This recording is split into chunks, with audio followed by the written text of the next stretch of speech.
এই সংবিধানের অধীনে আমরা আর যেতে চাই না।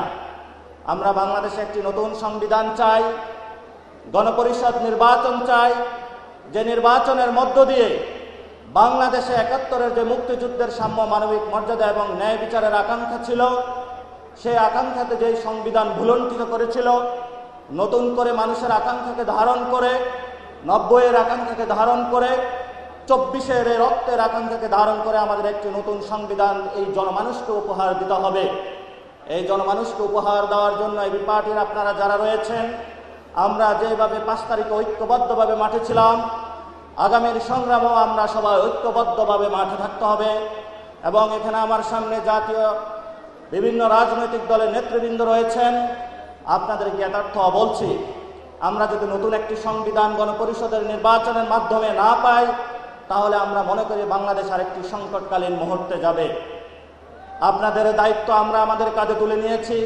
৫ তারিখে যেভাবে আমরা তুলে নিয়েছিলাম, ভবিষ্যতেও আমরা এই জাতির একটি অগ্রনায়ক ভূমিকায় অবতীর্ণ হব। জাতির যে দিক নির্দেশ হয় সংকটকালীন মুহূর্তে, অতীতেও যেভাবে আমরা কাজ করেছিলাম, বর্তমানেও করছি, ভবিষ্যতে ইনশাআল্লাহ আমরা মানুষের পাশে থাকব।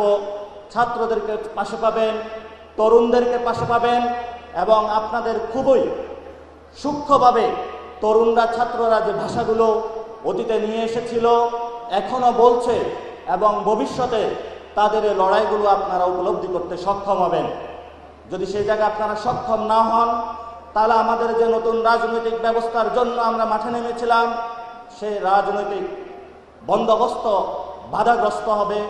আমরা চাই না অতীতের যে পুরাতন যে সিস্টেমগুলো রয়েছে, সেই পুরাতন সিস্টেমের ঝেঁকে বসা যে ভূতগুলো রয়েছে, এস্টাবলিশমেন্টের যে জায়গাগুলো রয়েছে, সেগুলোর কারণে যদি নতুন রাজনৈতিক বন্দোবস্ত বাধাগ্রস্ত হয়, তাহলে সেখানেও হয়তো বা ছাত্র জনতা আবার নতুন করে তাদের রক্ত দিতে হবে।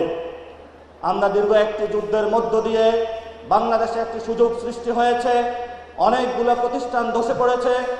গত ৫৩ বছরে একটি সিঙ্গেল প্রতিষ্ঠান বাংলাদেশে যে বিরাজমান নাই, যে প্রতিষ্ঠানকে আঁকড়ে ধরে নতুন করে আমরা বাংলাদেশ পুনর্গঠন করতে পারব। এই জন্য আমাদের বাংলাদেশের আর্মি, ব্যুরোক্রেসি, বিশ্ববিদ্যালয়, হেলথ কেয়ার, এডুকেশন, প্রত্যেকটি ধসে পড়া সেক্টরকে এই ২৪-এর গণ অভ্যুত্থানের যে শক্তির মধ্য দিয়ে আমাদের সামনে একটা সুযোগ সৃষ্টি হয়েছে, আমাদেরকে ঐক্যবদ্ধভাবে এই সুযোগকে কাজে লাগাতে হবে। এবং এই সুযোগের কোনো ব্যত্যয় যদি কোনো জনগোষ্ঠী আকারে আমাদের সামনে আসে, তারা ছাত্ররা এবং তরুণরা আবার রাজপথে মাঠে নামতে আবার প্রস্তুত তারা। এবং আমরা হুঁশিয়ার করে বলতে চাই, আমার বাংলাদেশ পার্টি যেভাবে অতীতে ছিল, বর্তমানেও তারা সংস্কারের পক্ষে আছে। ভবিষ্যতেও ছাত্র তরুণদের যে লড়াই আছে, সেখানেও আমরা তাদেরকে আমাদের ছাত্র তরুণদের লড়াইয়ের সাথে পাব।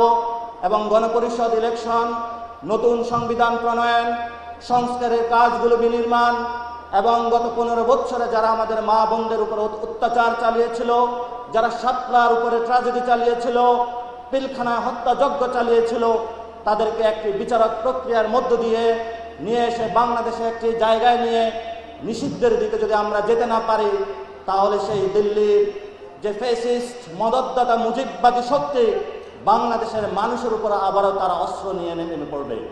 আমরা সেই অস্ত্রকে প্রতিহার করার জন্য, নতুনভাবে বাংলাদেশকে পুনর্গঠনের জন্য, দক্ষিণ এশিয়াতে ঢাকাকে নতুনভাবে উদ্ভাসিত করার জন্য, বিশ্বমঞ্চে আমার বাংলাদেশকে নতুন করে সাজানোর জন্য উদ্দীপ্ত বাসনা দিয়ে আগামীর লড়াইয়ে সকলকে আহ্বান জানিয়ে জাতীয় নাগরিক কমিটির পক্ষ থেকে আপনাদেরকে শুভেচ্ছা এবং আগামীর পথ চলায় সঙ্গী এবং সারথি হওয়ার জন্য অভিনন্দন জানিয়ে আমি আমার বক্তব্য শেষ করছি।